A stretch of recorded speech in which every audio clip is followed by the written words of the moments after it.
કામ જાણે રાજકોટ પોલીસે લીધું હોય તેવું લાગી રહ્યું છે।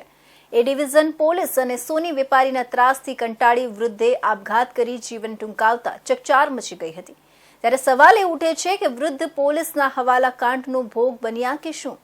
આ ઘટનાને લઈ મૃતકના પરિવારજનોની એક જ માંગ છે કે ઘટનામાં સામેલ તમામ સોની વેપારી અને એ ડિવિઝન પોલીસ પર હત્યા સહિતની કલમો લગાવી રાજકોટ પોલીસ કમિશનર દ્વારા કાર્યવાહી કરવામાં આવે। હવાલા લેવાનું કામ માફિયાનું હતું, પણ હવે તો હવાલા લેવાનું કામ જાણે રાજકોટ પોલીસે લીધું હોય તેવું લાગી રહ્યું છે।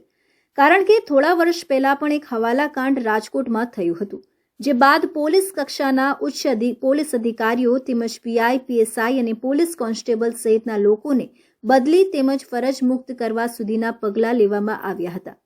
તો આ તકે રાજકોટ પોલીસના એ ડિવિઝન પોલીસ દ્વારા હવાલાનો દોર યથાવત રાખ્યો હતો, જેના ભાગરૂપે એક વૃદ્ધે પોતાનો જીવ ગુમાવવાનો વારો આવ્યો હતો। ઘટના કંઈક એવી હતી કે દિવાળીના પર્વ પહેલા રાજકોટના એ ડિવિઝન પોલીસમાં વિવેક ભુવા નામના સોની વેપારી દ્વારા હિરેન આળેસરા નામના સોનાના કારીગર પર સોનાની ચોરી હોવાની અરજી કરવામાં આવી હતી, જે બાદ એ ડિવિઝન પોલીસના કિશન આહિર નામના પોલીસ સ્ટાફ દ્વારા સોનાના કારીગર હિરેન આળેસરા પોલીસ સ્ટેશન ખાતે બોલાવી પૂછતાછ કરવામાં આવી હતી, જેમાં યુવકને હિરેને 3rd ડિગ્રી જેવો માર મારવામાં આવ્યો હતો અને સોનું પાછું લઈ લેવામાં આવ્યું હતું। આથી વિવેક ભુવા નામના સોની વેપારી દ્વારા સોનું પાછું મળી ગયું હોવાનું લેખિત લખાણ કરી આપવામાં આવ્યું હતું, પણ એ ડિવિઝન પોલીસ દ્વારા સોની વેપારીને સોનું આપ્યું નહીં અને હજી વધુ સોનું તમારી પાસે છે તેવું પોલીસ દ્વારા પ્રેશર કરવામાં આવ્યું હતું। સાથે સોની વેપારી પણ એ ડિવિઝન પોલીસ સાથે મિલીભગત કરી હિરેન અને તેના પિતા અશ્વિનભાઈને અતિશય ટોર્ચર કરવામાં આવતું।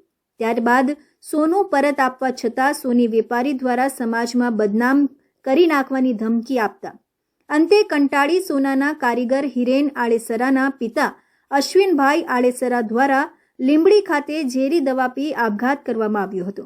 સાથે એક સુસાઇડ નોટ પણ લખવામાં આવી હતી, જેને સોની વેપારી વિવેક ભુવા, એ ડિવિઝન પોલીસ સ્ટેશનના કિશન આહિર અને અન્ય 3 સોની વેપારીઓના નામ લખવામાં આવ્યા હતા।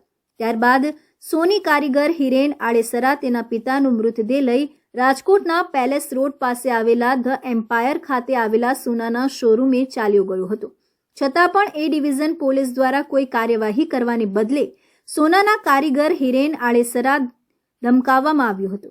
બાદમાં યુવક દ્વારા સમગ્ર મામલો મીડિયા સમક્ષ રજૂ કરાતા પોલીસ દોડતી થઈ ગઈ હતી અને સુરેન્દ્રનગર જિલ્લાના લીંબડી પોલીસ સ્ટેશન ખાતે વિવેક ભુવા સહિતના અન્ય 3 સોની વેપારી ઉપર પોલીસ ફરિયાદ નોંધવામાં આવી છે। સાથે ફરિયાદી દ્વારા રાજકોટ પોલીસ કમિશનર બ્રિજેશ ઝા પાસે માંગ કરવામાં આવી હતી કે આ ઘટનામાં એ ડિવિઝન પોલીસ મહત્વની ભૂમિકા ભજવે છે, તો કિશન આહિર નામના પોલીસ અધિકારી પર પણ કડક સજા થાય તેવી માંગ કરી હતી।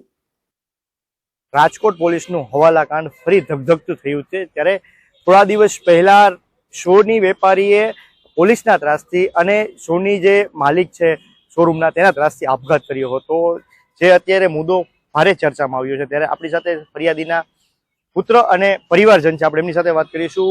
શું કહેશો, તમારા કાકાએ આપઘાત કર્યો હતો પોલીસ અને સોની વેપારીના ત્રાસથી, શું આખી સમગ્ર ઘટના હતી?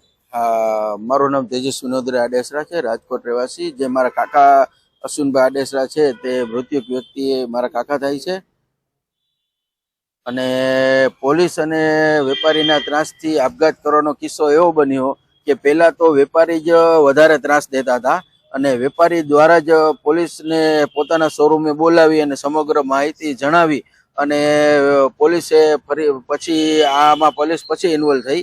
સમગ્ર મામલો શું હતો, કારણ કે મામલો ક્યાંથી ઉદ્ભવ્યો હતો અને કઈ રીતે આખો બનાવ બન્યો હતો એ કહો? ઓકે, સમગ્ર મામલો એવી રીતના ઉદ્ભવ્યો હતો કે આ લોકોએ મારા કાકાના દીકરા ઉપર ચોરીનો આક્ષેપ નાખ્યો, જે આક્ષેપ કોઈ પુરવાર નહોતો અને આમાં કોઈ ફરિયાદ થયેલ નથી અને આ મામલે મારા કાકાને રાજકોટ એ division police constable Kishanbhai Ahir અને ભગીરથસિંહ ઝાલા દ્વારા માર મારવામાં આવ્યો હતો। તેની પાસેથી 355 ગ્રામ સોનું પડાવી લેવામાં આવ્યું હતું અને રાજકોટના 3 વેપારી પાસેથી પણ અલગ અલગ જગ્યાએથી 136 ગ્રામની બદલે 206 ગ્રામ સોનું પડાવવામાં આવ્યું। ત્યારબાદ અમારા 2 બંગાળી કારીગર છે, શુભો બંગાળી ને સુમન બંગાળી, તેની પાસે પણ આ ચોરીના કેસમાં ફિટ ન કરવા માટે 25 ગ્રામ સોનું પડાવવામાં આવ્યું છે। તો આ હતા રાજકોટના સોની કારીગર જેમનું કહેવું છે કે અમે જે અમારા પરિજનોની જે અમારા સ્વજન છે તેની છત્રછાયા ગુમાવી છે. જે અમુક શોરૂમ જે સોનાના શોરૂમના માલિક અને પોલીસના ત્રાસથી જે મારા કાકા છે તેને આ આપઘાત કરવા માટે મજબૂર થયા હતા, સુસાઇડ નોટ લખીને તેને જાણ કરી હતી. ત્યારે આવા લોકો ઉપર રાજકોટ પોલીસ કમિશનર કડક કાર્યવાહી કરે અને મર્ડર સહિતની કોલમો છે તે લગાડીને આ લોકોને કડકમાં કડક